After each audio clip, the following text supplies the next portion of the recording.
Everybody, this is Jeff, the Hawaiian Brokanic.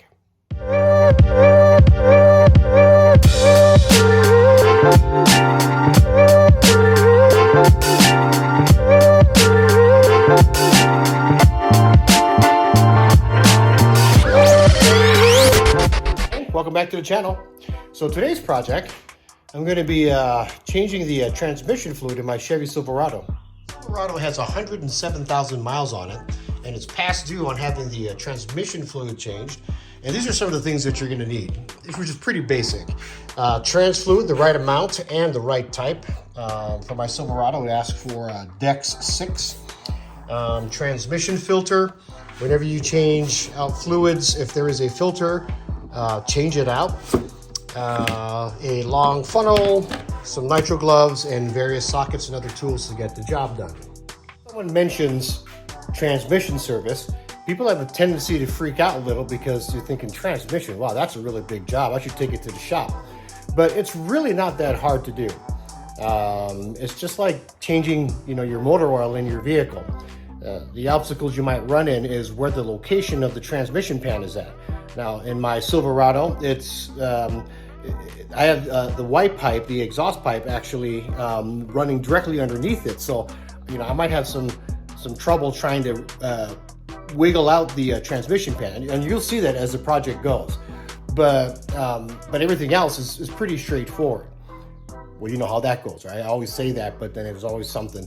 But for all you home mechanics out there, if you're unsure, refer to your service manual. And if you don't have a service manual for your vehicle, get one, because it is absolutely gold.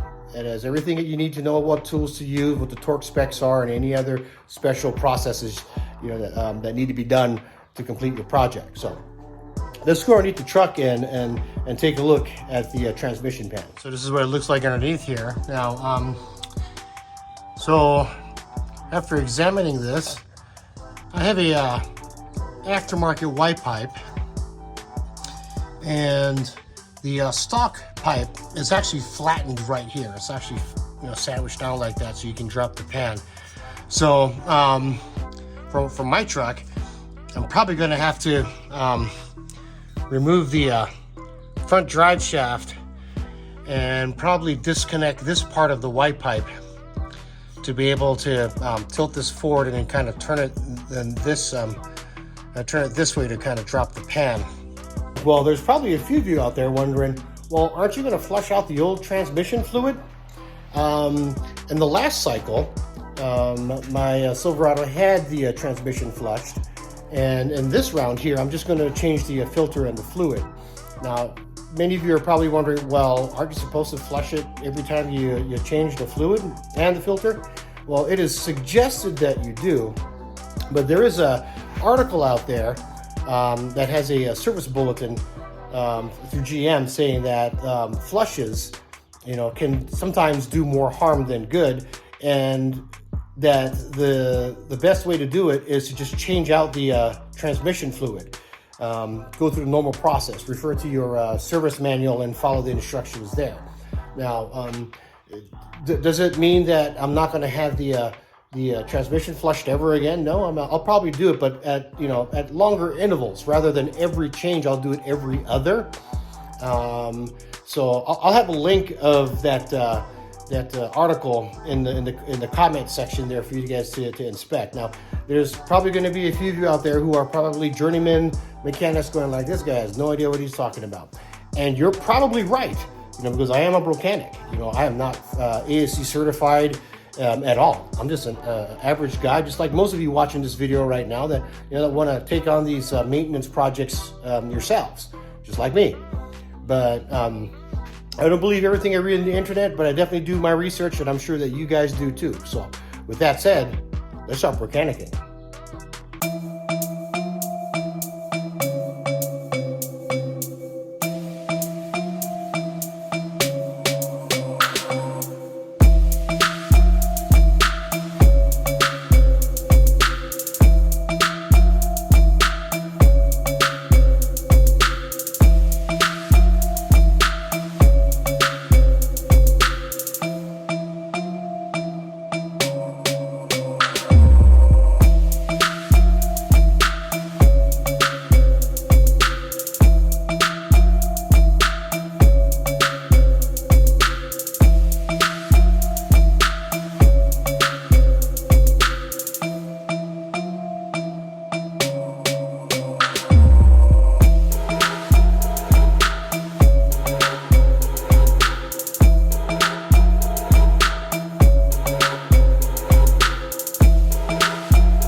Alrighty then, well, this is the aftermath.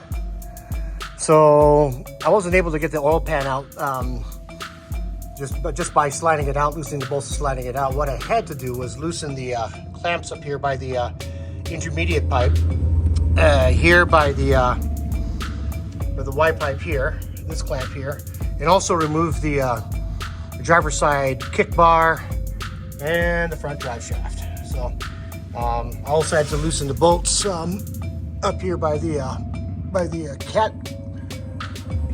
flange to be able to bend or pull down on the pipe like this. So when I pulled the pipe down, the oil pan came crashing down and oil everywhere.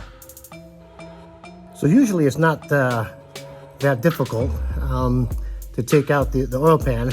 The reason why I had a little bit of trouble is because my aftermarket Y pipe, the Y pipe is rounded right about here, where the stock one is actually flat, kind of sandwiched like that. So you're able to, like, tilt the transmission pan and kind of pull it out, best case scenario. But in this case here, I had to remove a bunch of stuff, take some extra steps to be able to create enough space for me to drop the transmission pan, and it dropped. So the next thing I'm going to do now is kind of, again, clean up this mess and work on installing the filter, the transmission pan, and adding some oil. Let's keep mechanicking.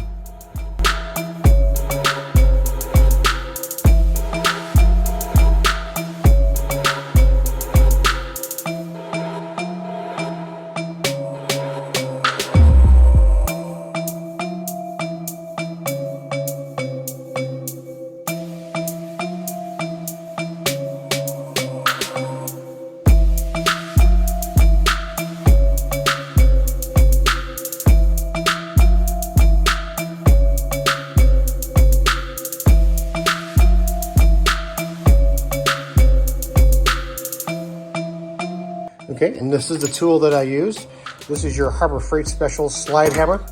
You got the weight here that slides down, and essentially, this is small enough to where it fit up that orifice, and it kind of grabbed onto the seal there, and then just use the hammer action there, and it popped right out, no problem. So I've seen some other videos where they use like a pick, but you really don't want to take that chance and end up ruining the inside, and then like kind of screwing up the walls, and then it won't seal after that. So good tool to have. This is the smaller version. There's two of them that has like a larger size, but this is like the small version from Harbor Freight.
Okay, so I got the transmission pan installed. So again, I had to pull the this exhaust down here, this pipe down, to be able to fit this through, and the little finagling, and it went in, and the torque specs on these bolts here are like 80 inch-pounds, and there is a torque pattern, and I'll have that posted up here if it's not posted already, and it just ensures that that the gasket is mated properly, and we prevent some leaks. So in any event, I'm going to have to do a one over again after I run it for a while, make sure that there's no leaks, to check for leaks and stuff like that. And then as far as all this oil that's on there, I'm going to hit it with some brake clean, and probably in and around the areas that I got splashed, especially on this pipe here, to make sure that I don't get that burnt transmission fluid smell. So yeah, so what I'm going to do now is button everything up here, put back the drive shaft and the driver's side kick bar, and then we'll move on to adding the transmission fluid.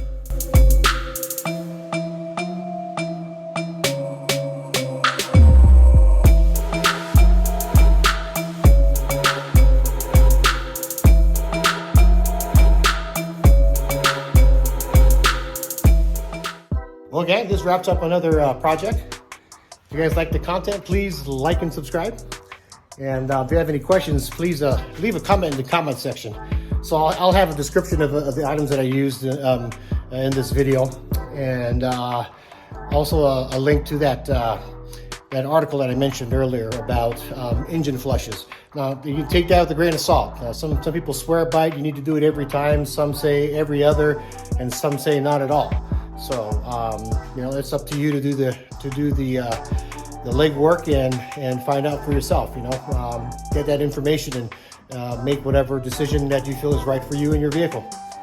All right, gang, this is your Hawaiian Mechanic. I'll see you guys in the next one. Aloha.